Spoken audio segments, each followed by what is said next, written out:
When Japanese intelligence officers first received reports from reconnaissance aircraft operating over the Aleutian Islands in early 1942, describing Canadian military patrols conducting operations in Arctic conditions that regularly reached -60°C, the initial response from Imperial General Headquarters was frank disbelief bordering on contempt for what appeared to be either Allied propaganda or gross exaggeration by inexperienced observers.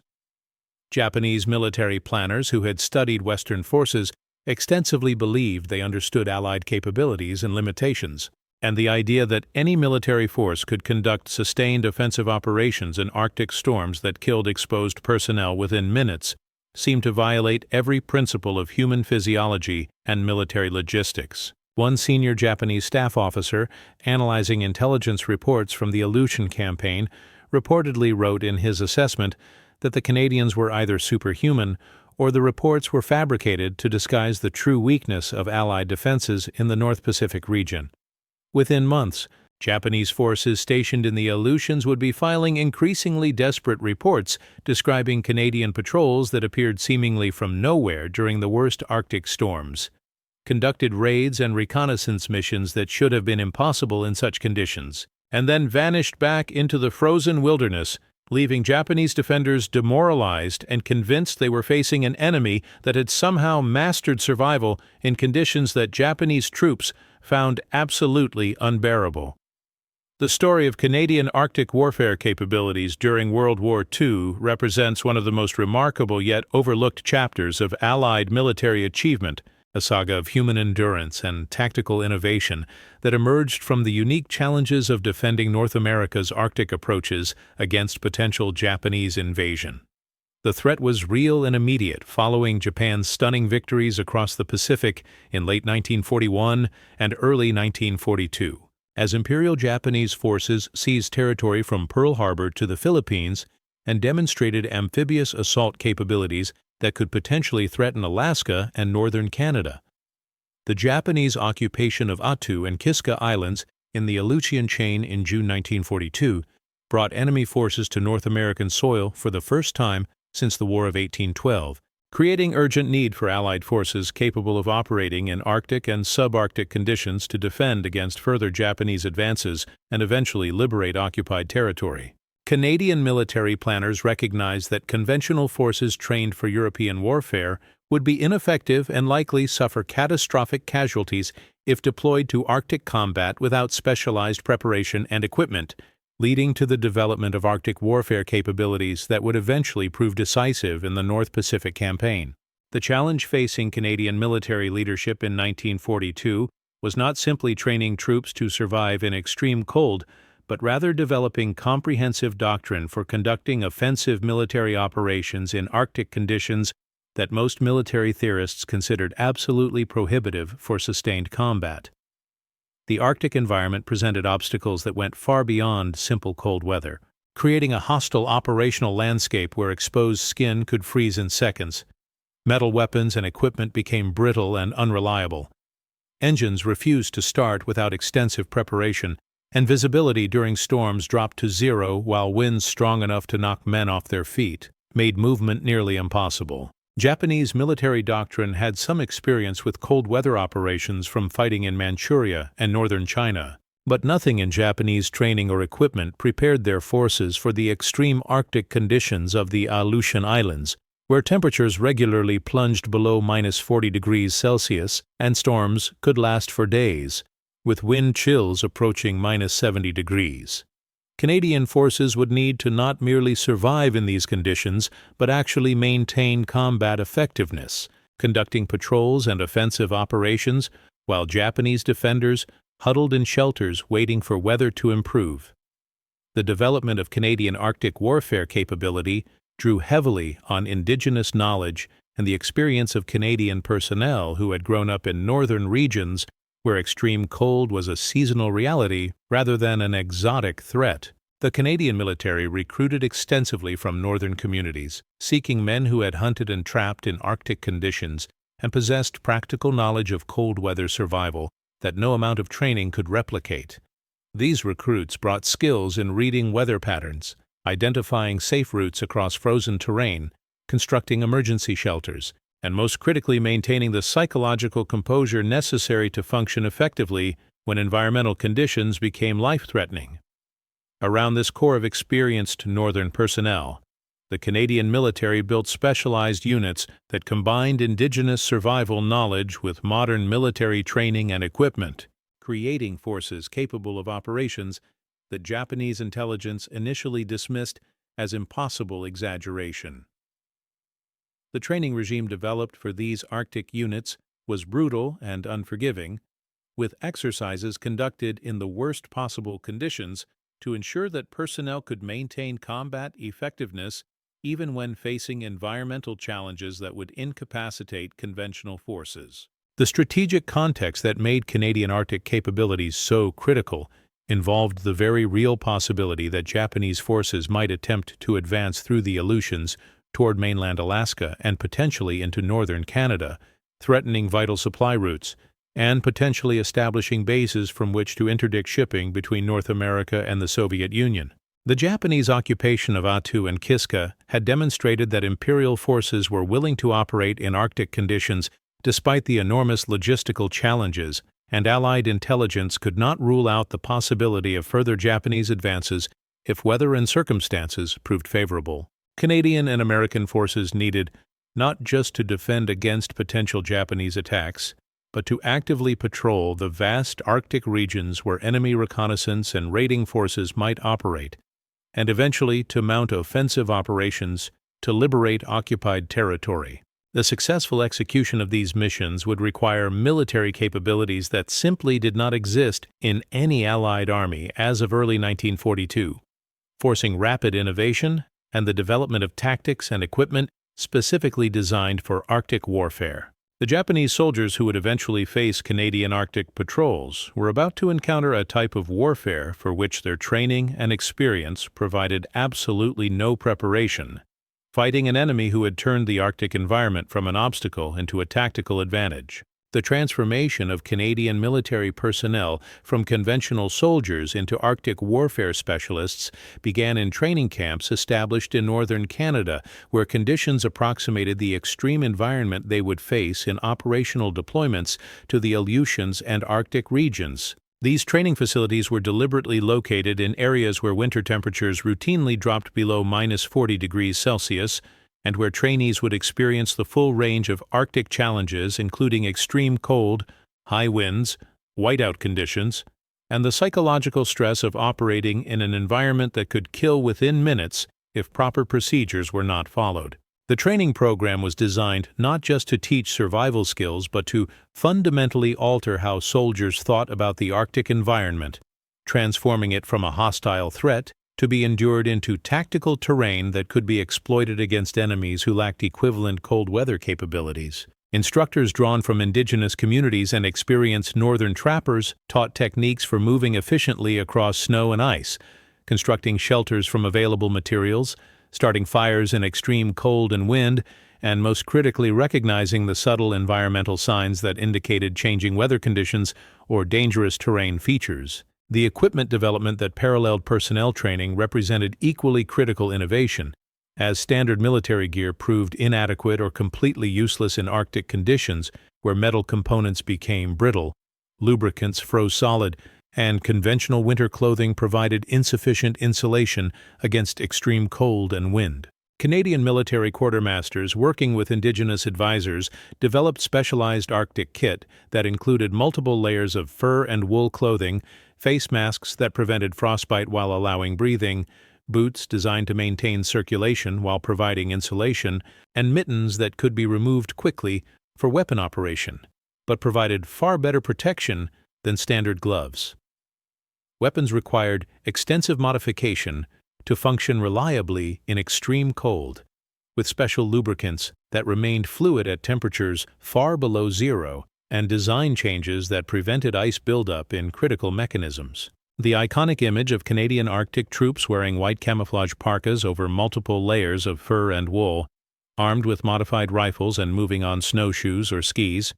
represented the culmination of intensive development efforts aimed at creating soldiers who could not only survive, but actually thrive in conditions that immobilized conventional forces. The first operational deployment of Canadian Arctic warfare units to the Aleutian Islands in late 1942 provided immediate validation of the training and equipment development efforts, as Canadian troops demonstrated capabilities that shocked both Allied commanders and Japanese defenders who had assumed that winter conditions would prevent significant military operations. Canadian patrols began conducting reconnaissance missions in weather that grounded aircraft and kept conventional forces confined to heated shelters, gathering intelligence on Japanese positions and demonstrating that Allied forces could maintain operational tempo regardless of environmental conditions. These early patrols operated in temperatures that regularly dropped below -30 degrees Celsius, with wind chills approaching -50, moving across frozen terrain for hours at a time and returning with valuable intelligence, while Japanese forces remained largely immobilized by weather conditions that their equipment and training had not prepared them to handle. The psychological impact on Japanese defenders was immediate and profound, as the realization that Allied forces could conduct operations during Arctic storms fundamentally altered the tactical calculation and created constant uncertainty about when and where attacks might come. The tactical doctrine that emerged from these early operations emphasized exploiting weather conditions that conventional military thinking treated as obstacles to be avoided, with Canadian forces deliberately timing operations to coincide with the worst storms when Japanese defenders would least expect attack and when environmental conditions would prevent effective response. This approach required extraordinary physical and psychological resilience from Canadian personnel, who needed to maintain combat effectiveness while operating in conditions that tested the absolute limits of human endurance. Patrols might spend 12 or more hours exposed to extreme cold and wind while moving to objectives, conducting reconnaissance or raids, and then returning to base through conditions that allowed no margin for error or weakness. The physical demands were immense, with personnel burning thousands of calories per day simply to maintain body heat, and requiring extensive rest periods between operations to recover from the cumulative stress of Arctic exposure. Yet the tactical advantages gained by operating when enemy forces were weather-bound proved decisive, as Japanese positions that appeared well defended in normal conditions became vulnerable when Arctic storms prevented reinforcement or effective response to Allied attacks. The Japanese military response to Canadian Arctic warfare capabilities evolved from initial disbelief to grudging respect, and finally to something approaching fear as the cumulative psychological impact of facing an enemy who seemed immune to environmental conditions that Japanese forces found barely survivable took its toll on morale and combat effectiveness. Japanese troops stationed in the Aleutians were already suffering from inadequate cold weather equipment and insufficient training for Arctic operations, with frostbite casualties often exceeding combat losses during the worst winter months. The addition of Canadian patrols that attacked during storms and seemed to materialize from blizzards before vanishing back into the white wilderness created a climate of constant anxiety and fear that eroded unit cohesion and fighting spirit. Japanese after-action reports began describing Canadian Arctic troops in terms that bordered on supernatural, attributing to them almost superhuman abilities to endure cold and operate in conditions that Japanese personnel found absolutely incapacitating.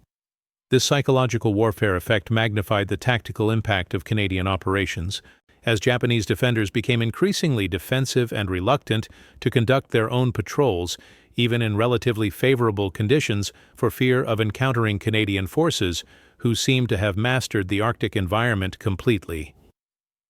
The apex of Canadian Arctic warfare operations came during the liberation of Kiska Island in August 1943, when Canadian and American forces landed on the fog-shrouded island expecting to face entrenched Japanese defenders who had spent more than a year fortifying their positions.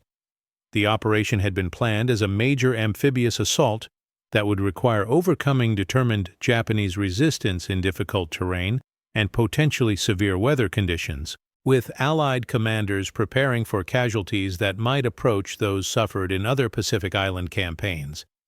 Canadian Arctic warfare units were assigned critical roles in the initial landings and subsequent advance inland, tasked with leading reconnaissance patrols and securing key terrain features regardless of weather conditions that might prevent conventional forces from operating effectively.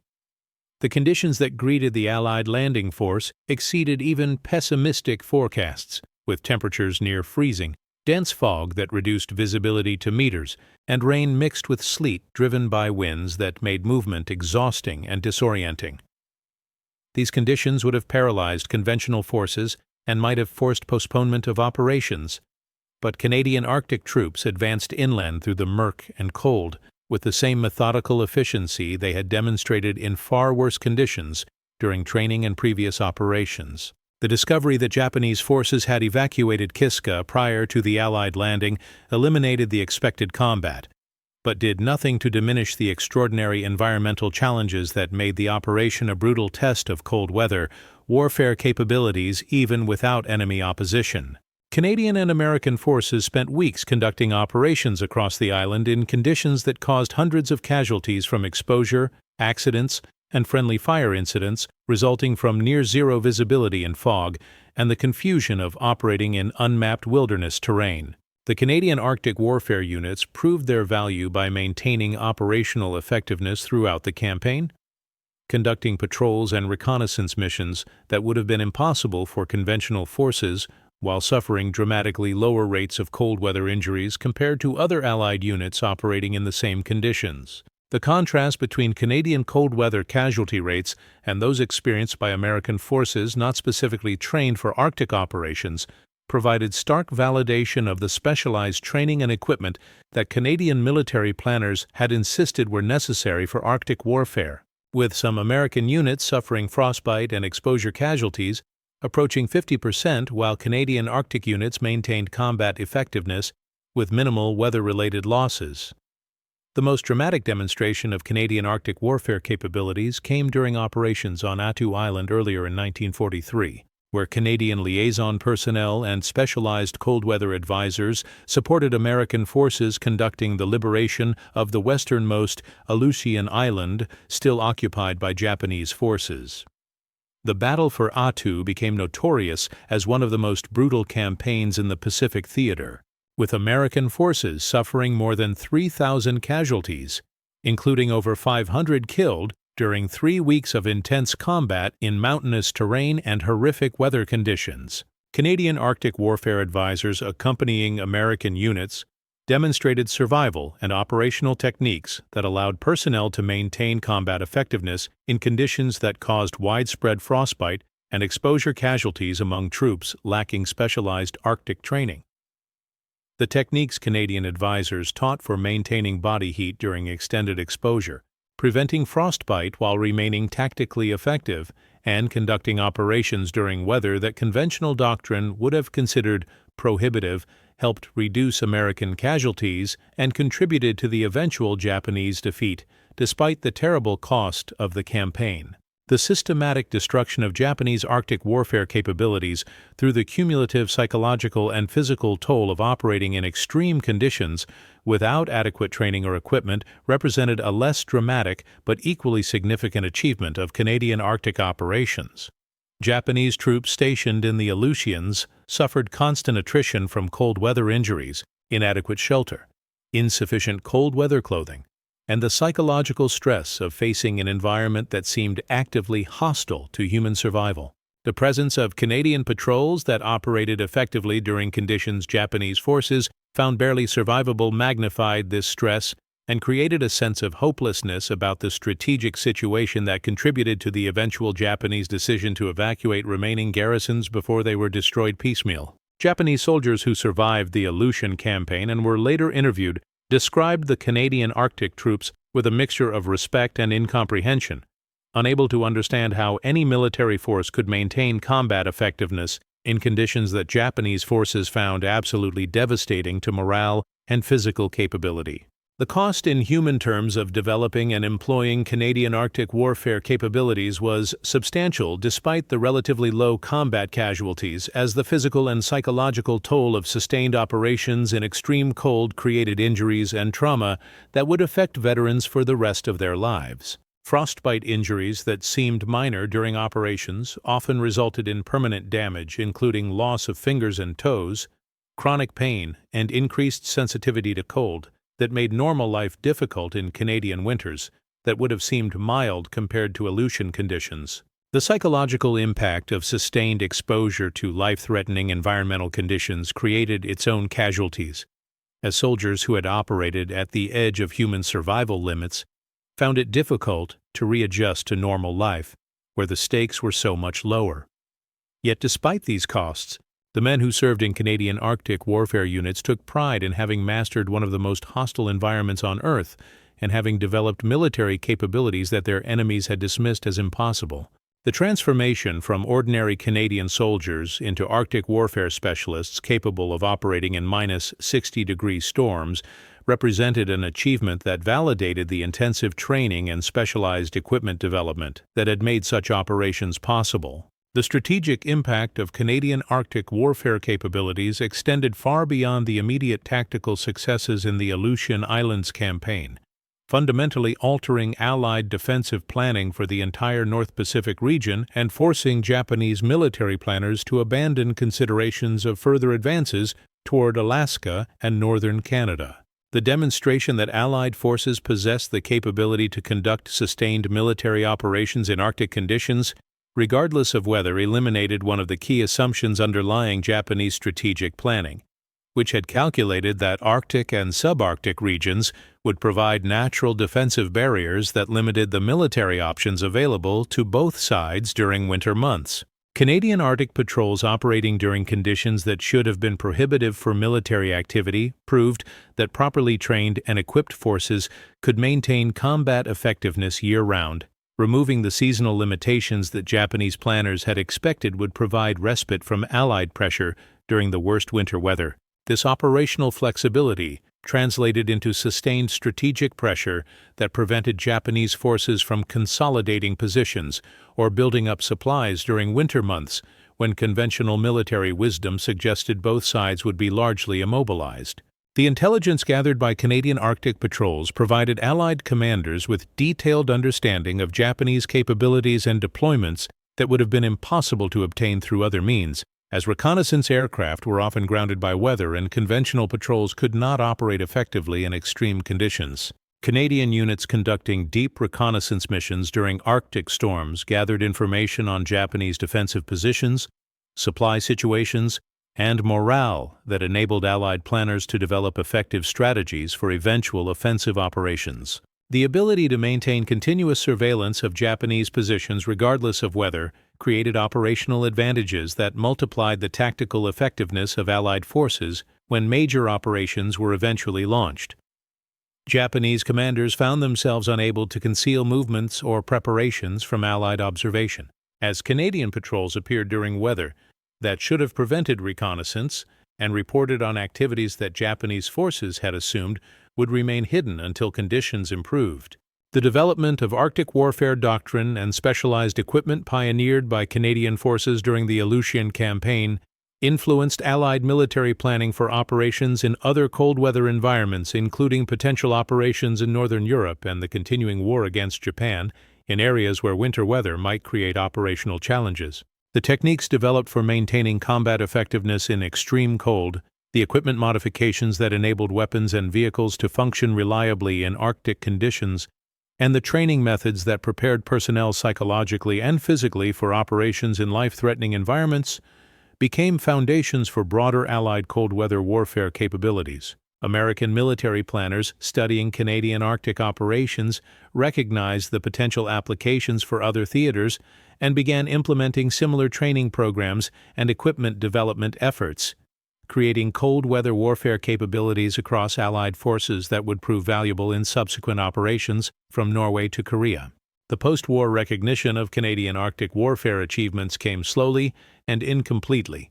as public attention focused on more dramatic campaigns in Europe and the Pacific Island battles, while the unglamorous but critical work of Arctic patrols received little publicity or historical attention. Veterans of Canadian Arctic units often found their service overlooked in official histories that emphasized conventional combat operations over the specialized warfare they had pioneered. Yet within military professional circles, the achievements of Canadian Arctic warfare forces earned respect and recognition as having demonstrated that human determination and proper preparation could overcome environmental obstacles, that conventional wisdom treated as absolute barriers to military operations. The men who had conducted patrols in -60-degree storms and maintained combat effectiveness in conditions that enemy forces found absolutely devastating had proven that the limits of human endurance could be expanded dramatically through training, equipment, and sheer force of will. The legacy of Canadian Arctic warfare during World War II extended into the Cold War era, as Canadian military planners recognized that defending the nation's vast Arctic regions against potential Soviet incursion would require maintaining and expanding the cold weather warfare capabilities developed during the conflict with Japan. The techniques and doctrine pioneered in the Aleutians became foundations for Canadian Arctic sovereignty operations that continue to the present day, with modern Canadian Armed Forces maintaining specialized units trained specifically for Arctic operations in defense of national territory. The transformation from dismissed impossibility to recognized military capability validated the foresight of Canadian military leaders who had insisted that Arctic conditions required specialized preparation rather than representing insurmountable obstacles to military operations.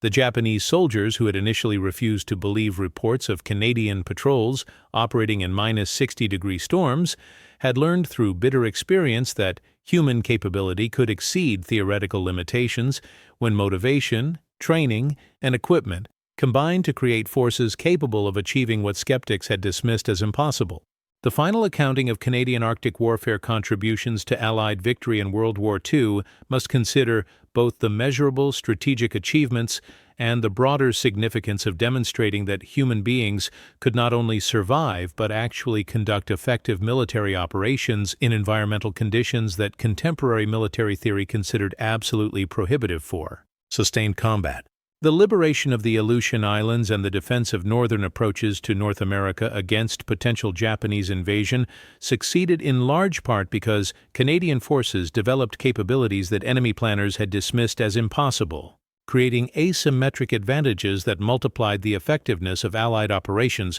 while degrading Japanese combat power through the cumulative toll of operating in extreme conditions without adequate preparation or equipment. The strategic impact of preventing further Japanese advances toward Alaska and mainland Canada eliminated a potential threat that could have diverted substantial Allied resources from other theaters and created vulnerabilities in North American defense that might have had catastrophic consequences if exploited effectively. The human cost of pioneering Arctic warfare capabilities deserves recognition alongside the strategic achievements, as the men who conducted operations in -60-degree storms paid prices in physical injury and psychological trauma that statistics and operational reports could not fully capture.